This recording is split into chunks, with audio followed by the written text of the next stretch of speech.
जैसे कि आप सभी ने आरपीएफ कांस्टेबल का जो भर्ती होने वाली है उसका नोटिफिकेशन देख लिया होगा। और वैकेंसी भी इस बार काफ़ी अच्छी खासी आई है, जो कि 2019 के बाद यह वैकेंसी अभी 2024 में देखने को मिली है। एक काफ़ी अच्छा टाइम ड्यूरेशन हमें देखने को मिला। और इस भर्ती को कैसे अपना बना सकते हैं और किस टाइप के क्वेश्चंस यहाँ पे आते हैं, कैसे इसकी क्वेश्चन फ्रेमिंग होती है, उसके ऊपर एक नज़र मारने वाले हैं।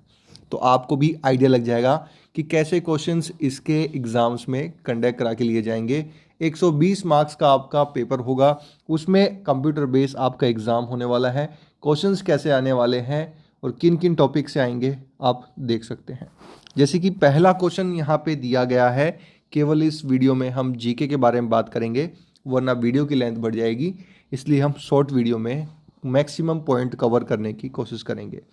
जैसे कि टाइगर, जो कि विच of the following tiger is located in the protected place at Sabarimala. अभी देखिए इसमें क्या है, टाइगर जितने भी रिजर्वर्स हैं, जितने भी अपना फॉरेस्ट डिपार्टमेंट्स हैं, उन सभी से संबंधित अपने को यहाँ पे थोड़ी सी डिटेल्स हमारे पास होनी चाहिए, उसके संबंध में हमें पढ़ना होगा। तो यहाँ पे ये कहाँ पे स्थित हैं, तो यहाँ पे यह पूछा गया है। तो यहाँ पे परियार, यहाँ पे आपको क्वेश्चन इसका आंसर मिल गया। उसके बाद हम देखें, what is the external applied force for operation of lever. तो इस एक्सटर्नल फोर्स कौन सा होता है, एफर्ट होता है। और उसके साथ हम बात करें, during whose tenure was the factory act 1881 pass. किसके टेन्योर के अंदर फैक्ट्री एक्ट 1881 पास हुआ था, जो कि उसका नाम था रिपन। तो उसके साथ हम बात करें, when was the sports authority of India SAI establish. SAI कब स्टेब्लिश हुई, इसका आंसर है 1984। क्वेश्चन आप समझने की कोशिश कीजिए, मैं पूरी तरह एक्सप्लेन नहीं कर पाऊंगा, केवल पॉइंट पॉइंट में बात कर रहा हूँ, इसके डीपली मैं जा नहीं रहा हूँ। मासी कास्ट जो है, देखिए कास्ट से संबंधित तो आपको पता ही है, सारे एग्जाम्स में आते हैं। कास्ट संबंधित हो गए, ट्राइब से संबंधित हो गए, इसके रिलेटेड इंडिया और इंडिया के बाहर के भी क्वेश्चंस यहाँ पे देखने को मिले हैं। इसमें देख लो आप, ये केन्या के जो मेसी कास्ट है वो कहाँ से बिलोंग करती है, केन्या में बिलोंग करती है। तो यहाँ पे आपको जब कास्ट वाइज देख रहे हो, ट्राइब वाइज देख रहे हो, ट्राइब से जुड़े सारे डिटेल आपको जाननी है, कौन किस ट्राइब से बिलोंग करता है वो भी आपको यहाँ पे जानने की कोशिश करनी है। जैसे कि द्रौपदी मुर्मू किस ट्राइब से बिलोंग करती है, आदिवासी समुदाय से हैं, तो कौन सी आदिवासी समुदाय से हैं। तो वैसे क्वेश्चंस यहाँ पे अपने को उस तरीके से सोच के लेके चलने पड़ेंगे। Who was the known as liberator of Indian press. Liberator of Indian press किसे कहा गया, चार्ल्स मेट कैल्फे। तो इसको लिबर्टरी कहा गया इंडियन प्रेस का। तो उसके साथ एक और क्वेश्चन हमें देखने को मिलता है, where is Rourkela steel plant located. अभी देखिए जो पुराने जो इंडस्ट्रीज, जब इंडस्ट्री रेवोल्यूशन जब स्टार्ट हुआ इंडिया में, जो पुराने पुराने मिल्स हैं, पुराने मतलब शुगर मिल्स हैं, टेक्सटाइल मिल्स हैं, कब उसकी स्थापना हुई और अंग्रेज़ों के दौरान कौन कौन से इंडस्ट्रीज़ यहाँ पे हमें देखने को मिली थी और उसकी स्थापना करके गए और इंडिया को हैंड ओवर करके गए। तो वैसे क्वेश्चंस यहाँ पे देखने को मिल रहा है। तो ये जैसे कि आप जान सकते हैं, उड़ीसा जो था, रोरकिला स्टील प्लांट कहाँ पे लोकेटेड है, उड़ीसा में है। क्वेश्चन की आप गहराई को समझें, एसएससी जीडी से संबंधित मेरे को थोड़े से इसके क्वेश्चंस देखने को मिल रहे हैं, कुछ वैसा ही पैटर्न मुझे देखने को मिल रहा है। The world service is related to which of the following game. अभी देखिए ये हलवा सा क्वेश्चन यहाँ पे आपको देखने को मिला, जो सर्विस वर्ड है किससे रिलेटेड है, जो कि वॉलीबॉल से संबंधित है, जो कि इजीली कोई भी बंदा इसके जवाब दे पाएगा। तो इसी के साथ आप जब तैयारी कर रहे हैं तो अंदर घुस जाइए। जैसे क्रिकेट के संबंधित है तो क्रिकेट के संबंधित आप कितनी प्रकार की विकेट्स होती है, कैसे क्रिकेट में कैसे रन स्कोर होते हैं, कितने रन स्कोर होते हैं, मतलब क्रिकेट संबंधित जो जर्नल डिटेल्स जो है आपके पास होनी चाहिए।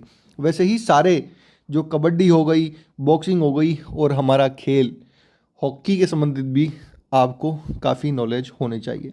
हॉकी की स्थापना किसने की और पहला खिलाड़ी विजेता कौन सा था, मतलब क्वेश्चंस जो है स्पोर्ट्स जगत से वाइड रेंज ऑफ क्वेश्चंस आपको देखने को मिलेंगे। तो यहाँ पे Himalaya frontal fold separate Shivalik from grand grand plains of India. तो इसका आंसर ये है। तो देखिए यहाँ पे क्वेश्चंस आप देखिए, मैं डीपली नहीं समझा पाऊंगा। What is the unit of solid angle, जो सॉलिड एंगल है उसकी यूनिट क्या है, स्टेरेडियन। वो has publish A 2 bar publish लिखने की क्यों जरूरत थी। A bunch of old letters, देखिए अभी बुक्स को लेकर, ऑथर्स को लेकर, पोइट्री को लेकर, ये पोइट्री किसकी थी, बुक किसने लिखी, करंट और पुराने टाइम की क्वेश्चंस यहाँ पे देखने को मिलते हैं।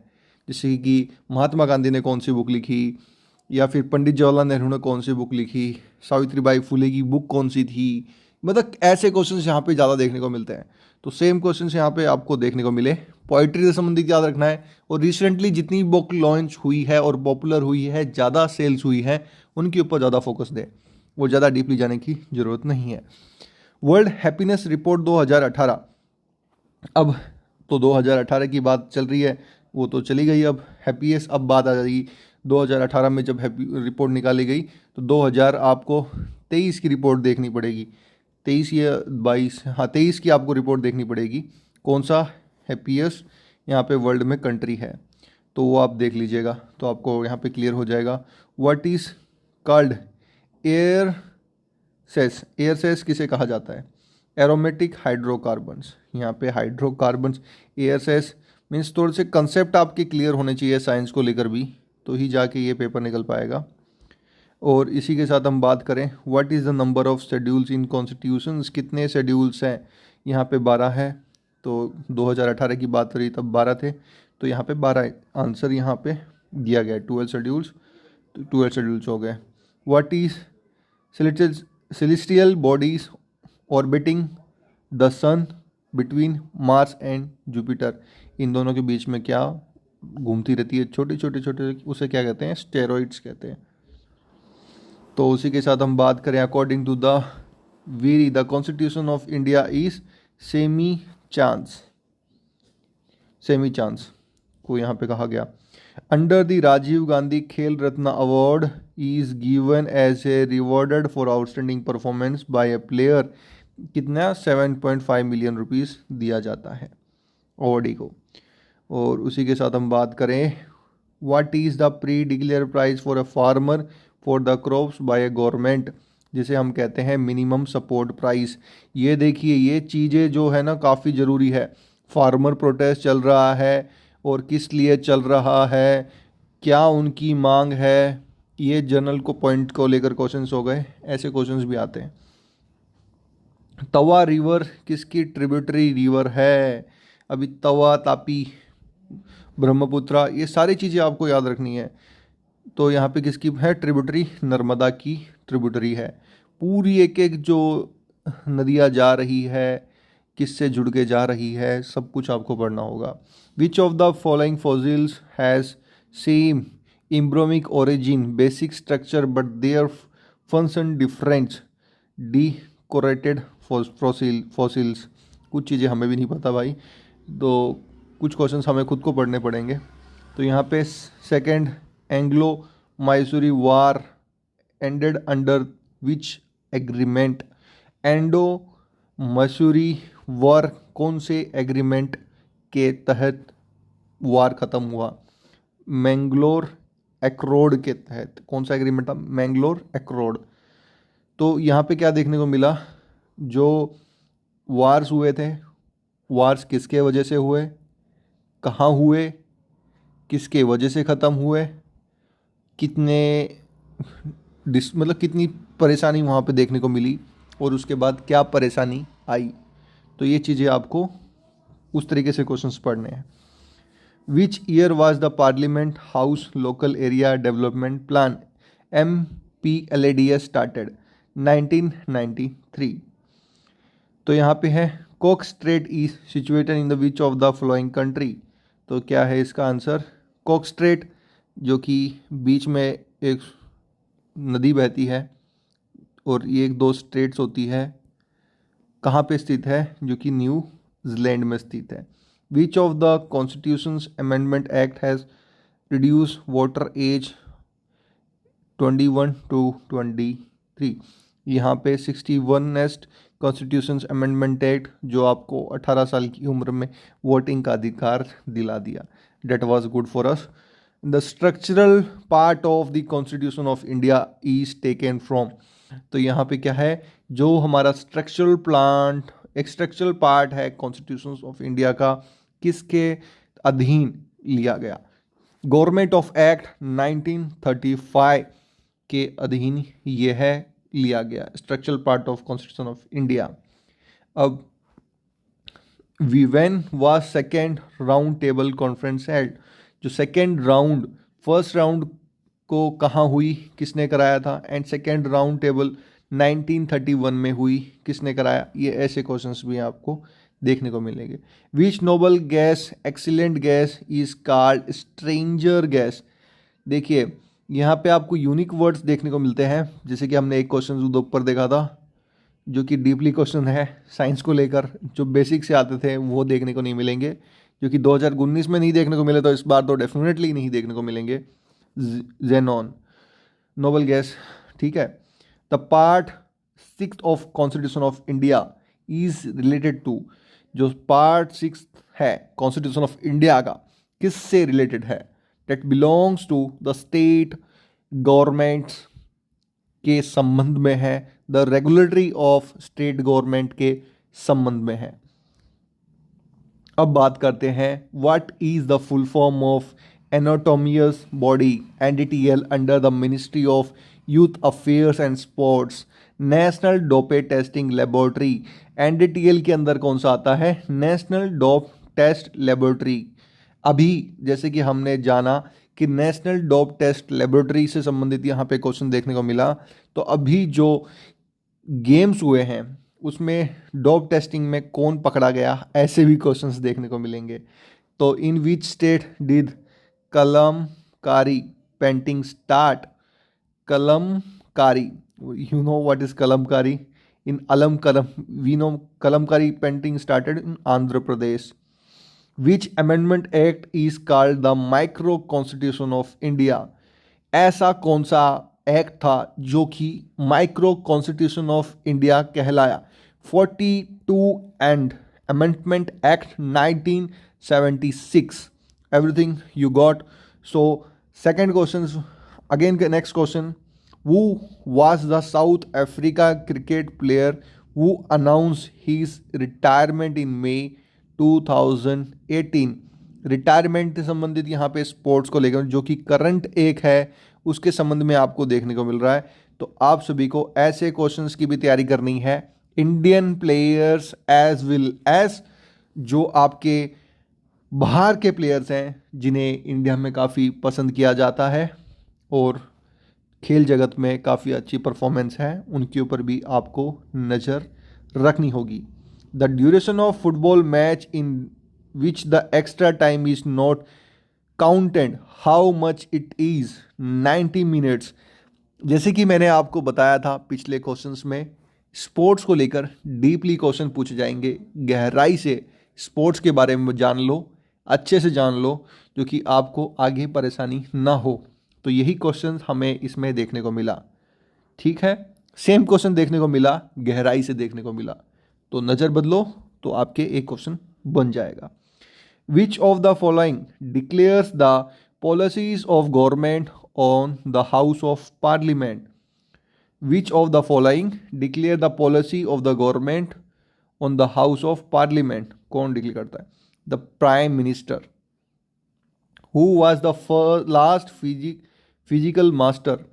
लास्ट फिजिकल मास्टर कौन था? गुरु in the human form of Sikh religion.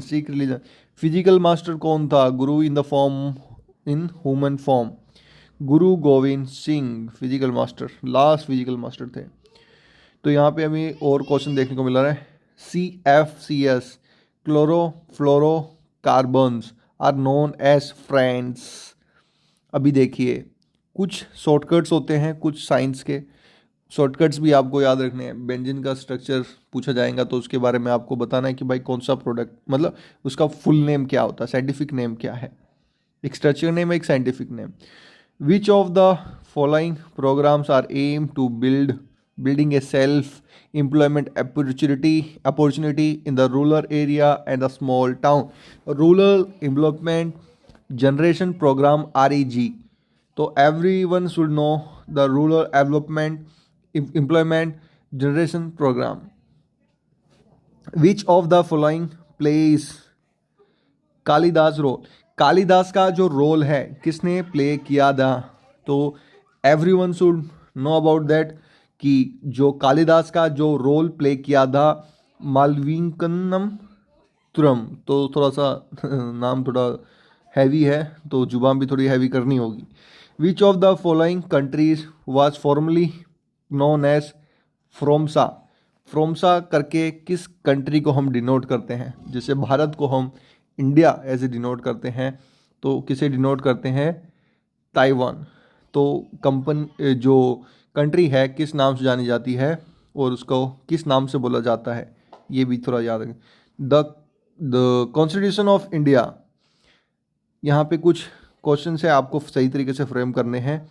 The constitution of India, the longest written constitution is, the printed constitution is, प्राइटनरी कॉन्स्टिट्यूशन डॉक्यूमेंट इज। तो हमारे पास क्या है भैया? हमारा लिखा हुआ कॉन्स्टिट्यूशन है। Who was the calligraphist of constitution of India? Calligraphist of, तो यहाँ पे कौन है? Prem Behari Narain Zaida. Where was the only conversation of Indian Congress held under the chairmanship of Mahatma Gandhi? Belgaum में हुई थी। ये क्वेश्चन यार बहुत बार मैंने देखने को मिला, SSGD का काफ़ी पसंदीदा क्वेश्चन है, SSC में ये क्वेश्चन काफ़ी बार पूछा जा चुका है। What is the friction force employed between the two surface interacted in relative speed? तो यहाँ पे क्या है? Dynamic friction. फ्रिक्शन के भी कई प्रकार होते हैं, जैसे rolling friction, dynamic friction, limited friction, limited friction, static frictions. Means इसके भी काफ़ी वैरायटी प्रकार हैं। तो भाई थोड़ा सा साइंस को लेकर तो मैं बोला ना भाई डीपली आपके क्वेश्चन आएंगे साइंस को लेकर। Which article is related to the uniform civil code for the all citizen of country? Article 44। What is the first part of large intestine? मैंने जैसे आपको बताया, ये मेरी बातें आपको एकदम नोट डाउन कर लेनी है, क्वेश्चन एकदम डीपली होने वाला है। यहाँ पे आप देख सकते हैं सिक्कू, ब्लाइंडनेस के अंदर लार्ज इंटेस्टाइन का एक पार्ट है ब्लाइंडनेस। तो भाई जो भी आप वुमेन ऑर्गन्स के बारे में पढ़ोगे, तो जब उसके बारे में पढ़ रहे हो तो उसके डीपली एक एक स्ट्रक्चर के बारे में आपको पढ़ना है, क्योंकि क्वेश्चन कुछ उसी फ्रेम से आ रहा है। तो डीपली मेरी बात याद रखें। Where annually rainfall is greater than there are tropically evergreen forest. तो यहाँ पे कितनी रेन यहाँ पे हमें देखने को मिलती है? सबसे ज़्यादा रेन तो यहाँ पे 200 centimetre. Which state has the highest number of national park? Madhya Pradesh.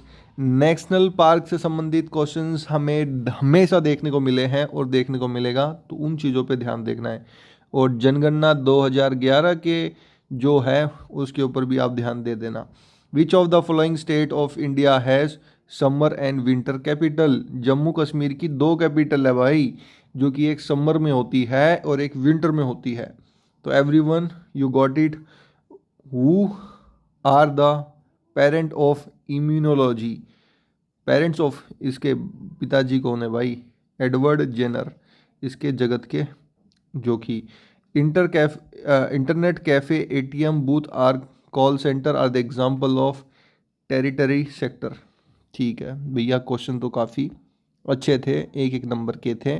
देखिए जीके में मोस्टली काफ़ी बच्चे फुल स्कोर नहीं कर पाते, और फुल स्कोर जीके में आप कर भी नहीं सकते, तो मैक्सिमम आप जितना कर सकते हो उतना करने का ट्राई करें। रीजनिंग मैथ्स आपके लिए काफ़ी अच्छी होगी, एप्टीट्यूड टेस्ट आपके लिए अच्छा होगा, मैक्सिमम वहाँ से आप स्कोर करने का ट्राई करें। तो आशा करता हूँ कि हमारे द्वारा दी गई जानकारी आपको सरलता से समझ में आई होगी। Thanks for watching our video, और आज के लिए हम आपको अलविदा कहते हैं। और ये तो थोड़ा टाइम पास टाइप वीडियो था, जो कि आपको एक छोटी सी जानकारी देनी थी, तो आपको सारी चीज़ें डिक्लेयर मतलब कैसे क्वेश्चंस आए, ये एक आपका दिमाग को थोड़ा फ्रेश करने के लिए था। तो इसे आप टाइम पास समझें या फिर थोड़ा सा लॉजिकल समझें, और लास्ट में हम आपको अलविदा कहते हैं। Thanks for watching a video.